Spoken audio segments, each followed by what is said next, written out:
Governor Jim Pillen spent Christmas in the hospital undergoing surgery to stabilize broken ribs after being bucked off one of his horses.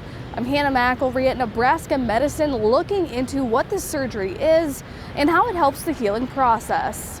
Yeah, breaking ribs is not fun. If you think about it, your chest wall can never stop moving, because you got to breathe, right? Governor Pillen underwent rib fixation surgery, where doctors screw in titanium plates across the fracture to help hold broken ribs in place. On your screen is an x-ray of a rib cage with these plates. Dr. Zachary Bowman is the Chest Wall Injury Program and Trauma Medical Director at the University of Nebraska Medical Center. He says this procedure decreases pain, movement in the fracture, and can prevent other complications like a punctured lung. Really help that patient get back to activities of day living much quicker, because now they can breathe better, they can cough, all those things that would prevent them from getting a pneumonia and having further complications from their rib fractures.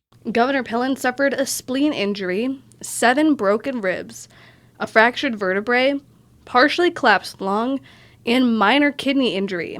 Based on his injuries, he'd need at least 7 plates. Bowman says this is a sizable amount, but they will help throughout his recovery process. I would say the average is probably somewhere between 4 and 6 for the majority of rib fractures. If the fracture is bad enough, it can continue to cause that lung to become punctured. And so by reducing these fractures and putting the plates across them, it helps prevent those fractures from continuing to cause injury to that lung.